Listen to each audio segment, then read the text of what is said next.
పేరు గోపి. ఊరు మొగల్తూరు. వృత్తి సంగీత విద్వాంసుని చెప్పు తిరుగుతుంటాడు. చేసిన నేరం హత్యా నేరం. ఏరా, పులిరాజు అనే వ్యక్తిని ఊరవతల పాండవుల మెట్ట దగ్గర నీ పాత కక్షలతో పగతో అతని మెడ మీద కాలిసి తొక్కి చంపేసి అందుకు ఊరంతా సాక్ష్యం ఉంది. చేసిన నేరం ఒప్పుకుంటే సరే సరే, లేదా మా పద్ధతుల ప్రకారం నిన్ను ఒప్పించి బోన్లో నిలబెట్టి శిక్ష వేయించడం మా వృత్తి ధర్మం. మర్యాదగా చేసిన నేరం ఒప్పుకుంటావా లేదా? నీ చేత ఎలా ఒప్పించాలో మాకు బాగా తెలుసు. ఎరా, మాట్లాడవేరా?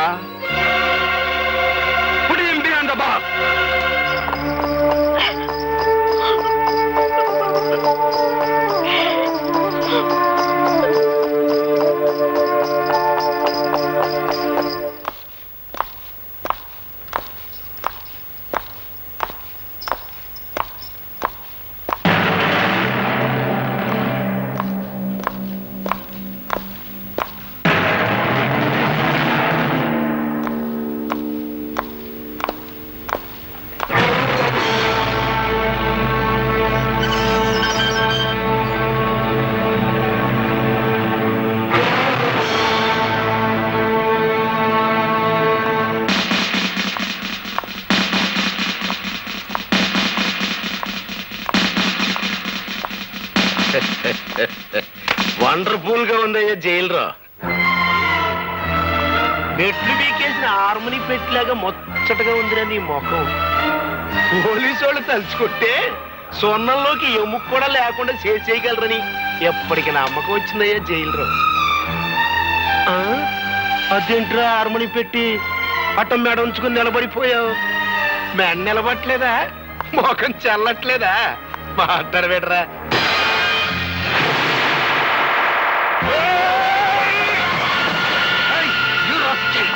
మీరాగండి సార్, మీరే శ్రమ పడతాడు. మేముండగా ఒళ్ళు పొగరెక్కిందా? పెద్ద నువ్వు చేసుకుంటావా? మాట్లాడవేరా?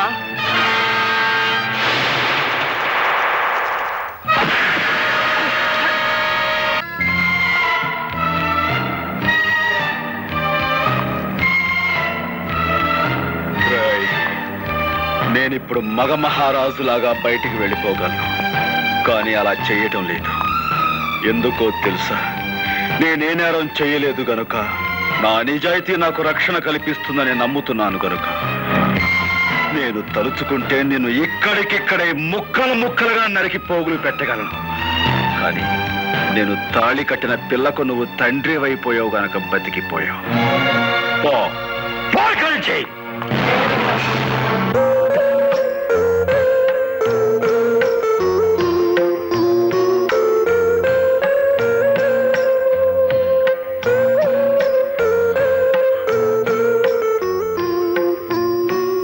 భర్తను చూసి భార్య గర్వపడే సందర్భం అందరికీ దొరకదండి. నేను అదృష్టవంతురాలి.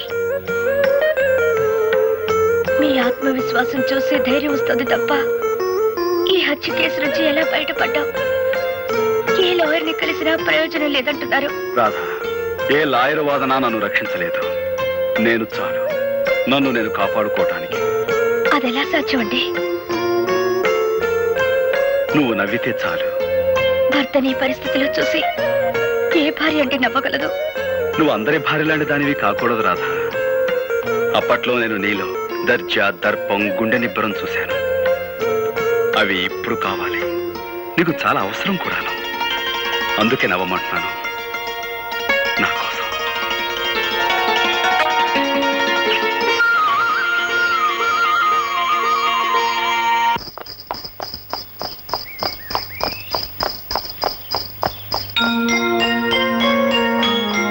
అప్పట్లో నేను నీలో దర్జా, దర్పం, గుండె నిబ్బరం చూశాను. అవి ఇప్పుడు కావాలి. అందుకే నవ్వమంటున్నాను.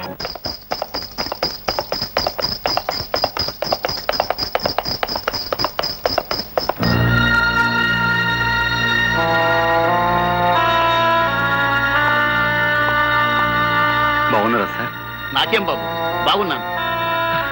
కానీ నీలాంటి వాడిని ఇలా చూడడానికి నాకెంతో బాధగా ఉంది. మా అబ్బాయి పెళ్లి మీకు శుభలేఖిద్దామని వచ్చాను. చాలా సంతోషం.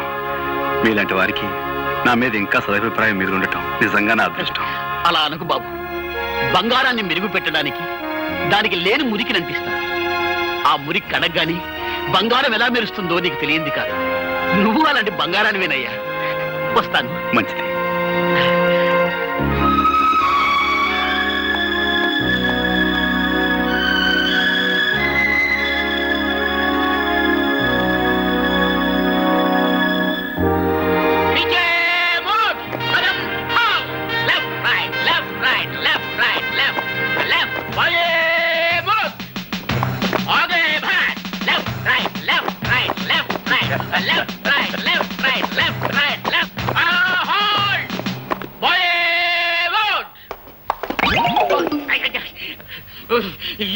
You 104. Hey, 104. నీ వల్ల డ్రిల్ గుల్లైపోతా ఉంది. మార్కెట్కి వెళ్ళినప్పుడల్లా బాగా తింటావండి చేపలు. నీ మీద రిపోర్ట్ ఉంది. Take care. ఇతన్ని చూసి నేర్చుకోండి అయ్యా. కొత్తగా డ్యూటీలో జాయిన్ అయ్యాడు.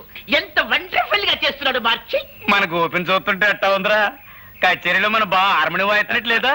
ఎందుకుండదురా, ఆడికి ట్రైనింగ్ అంతా ఇచ్చి తోలేసింది నేనే కదా.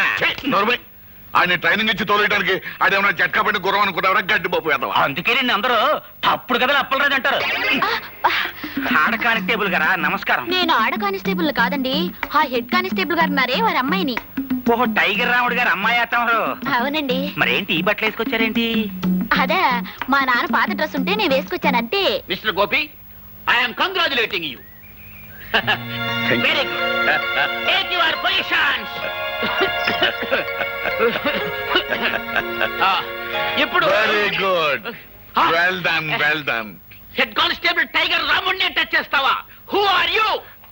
నేను ఫాదర్ గోపి. ఐ అప్పలరాజు, గోపి మామ, horse riding. So what? First of all you go away from here. Get out. Rama అంటే బూత్ మాటలు ఆయన పడుతున్నాయండి మీ పోలీసులకి. రేయ్, మన అబ్బాయి కూడా పోలీసే కదా. Sorry sorry it's sorry. All right. Get out.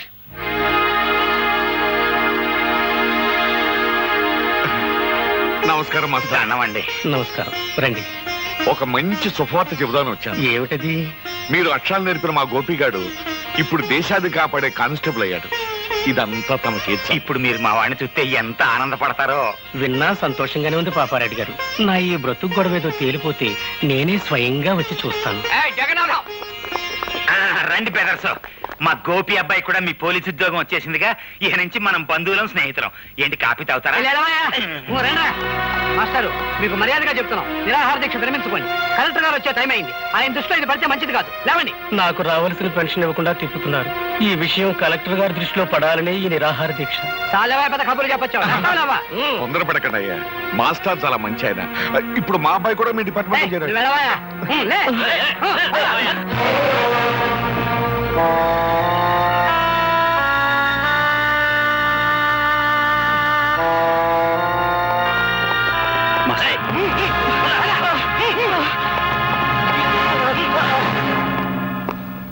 మా వార్నింగ్ ను కూడా లెక్క చేయకుండా నిరాహార దీక్ష చేస్తున్న మాస్టర్ వీడేగా? అవును సార్, వీడే. సరే, మీరు వెళ్ళొచ్చు. మా పోలీసులంటే అంత నిర్లక్ష్యంగా ఉందా? చేయకూడదు తప్పు నేనేం చేయలేదు బాబు. మీ వాళ్ళే అన్యాయంగా. మాస్టారు,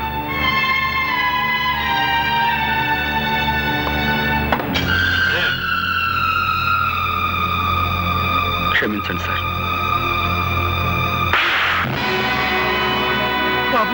ఈ మాస్టర్ గారు ఏం అన్యాయం చేశారని సార్ ఆయన కొట్టారు? తనకు రావాల్సిన పెన్షన్ డబ్బుల కోసం 2 సంవత్సరాల పాటు తిరిగి తిరిగి వేరే గత్యంతరం లేని పరిస్థితిలో ఆయన నిరాహార దీక్ష చేస్తుంటే అది మీ దృష్టిలో క్రమశిక్షణ పాటించకపోవటమా, లేక లా అండ్ ఆర్డర్ని వ్యతిరేకించడమా? క్రమశిక్షణ తప్పిన వాళ్ళని, అన్యాయం చేసిన వాళ్ళని దండించడానికే మీరు ఉద్యోగంలో జాయిన్ అయితే సార్, మాస్టర్ గారికి పెన్షన్ డబ్బులు ఇవ్వాల్సిన ఆఫీసర్ చావచిత కొట్టి తీసుకొచ్చి ఆయనకి పెన్షన్ డబ్బులు ఇప్పించండి. అది మీకు చేత కాదు, ఎందుకంటే వాళ్ళు మీకంటే పెద్ద ఆఫీసర్లు కాబట్టి. అలాంటి వాళ్ళకైతే మీరు సెల్యూట్లు కొడతారు, ఇలాంటి వాళ్ళని చావచిత కొడతారు. ఏ సార్, నేనేమన్నా తప్పు మాట్లాడానన్నా నాకు గద్దిస్తున్నారు?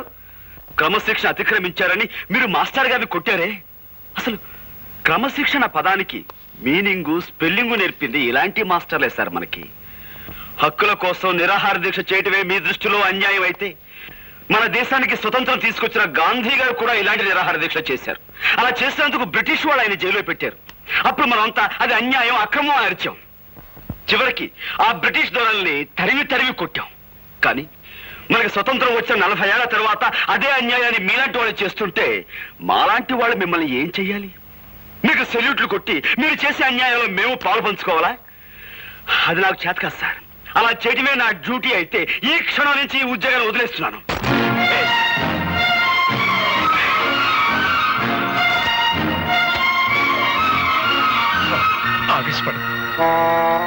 క్షమించండి మాస్టర్.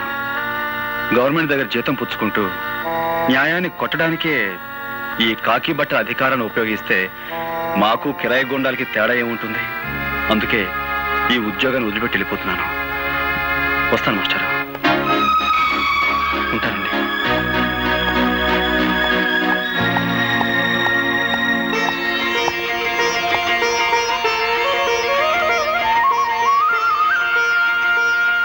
చాలా మంచి పని చేసావురా బాబు. ఉద్యోగం పోయి తిండికి లేకపోయినా సరే అవినీతికి తలపడనని నిరూపించినందుకు నాకు ఎంతో ఆనందంగా ఉంది. ఇన్నాళ్ళు గోపిగాడు నా బిడ్డ అని సంతోషించాను.